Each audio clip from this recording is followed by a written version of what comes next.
first thing you want to do when you get your paper is decide if you need it horizontal or vertical. Also make sure you roll up your sleeves so that you don't get paint on them.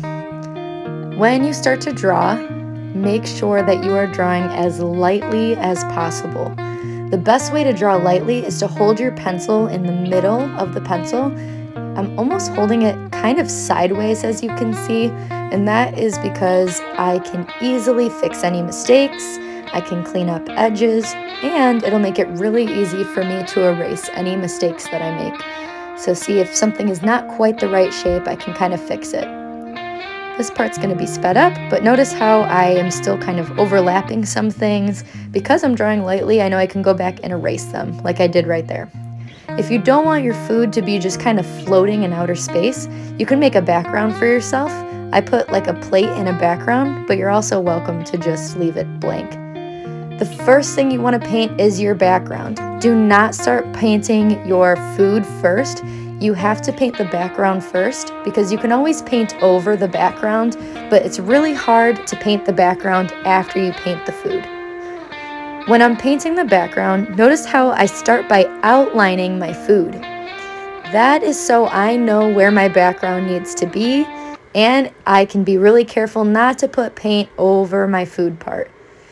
As I'm outlining the burger here, it's okay if I get a little bit on top of the burger because I can always clean it up by putting more paint on top of paint.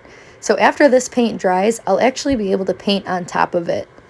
While you're painting your background, the main thing you want to focus on is painting in the same direction.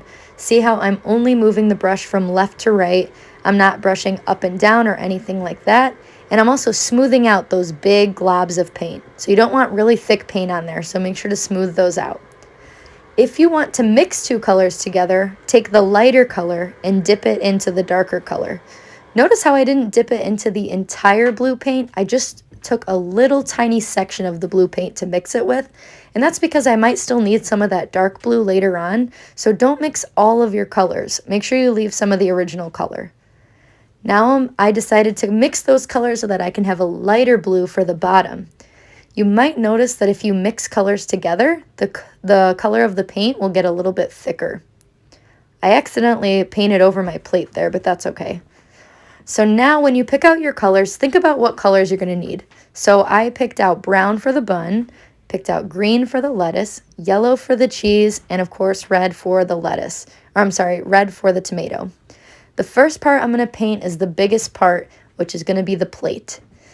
Now, like I said, I kind of messed up over here, but actually, since I waited for that light blue paint to dry, I can just paint right on over that. So paint will always cover other paint as long as you let the first layer dry. So I can paint over this blue paint because it's dry. Now, before you jump in to mix a different color, we have to talk about what you have to do in between colors. This brush has gray on it, so I don't want to dip right into the brown.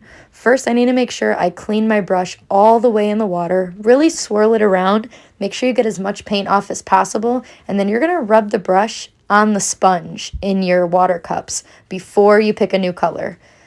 Now that my brush is nice and clean, I grab that brown, and I'm going to start painting the bun. Try and stay inside the lines as best as you can, but remember you can always clean up your messes in between.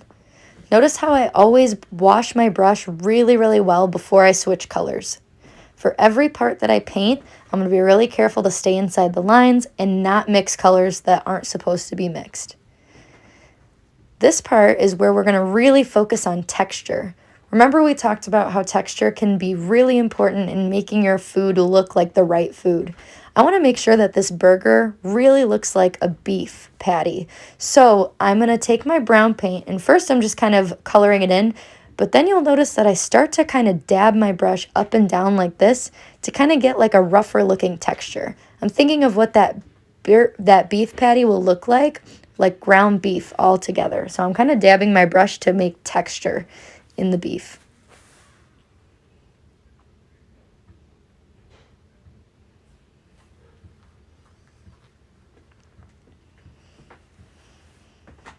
When you finish painting all the way, you probably want to go back and add a second layer of paint. That blue background didn't look so great, so I put another layer on and now it looks a lot better. Same with the burger buns. I think that they needed another layer, and I think that my painting looks a lot better now that I added that.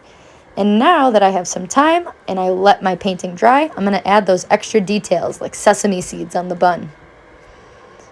Make sure you clean your brushes all the way when you are done.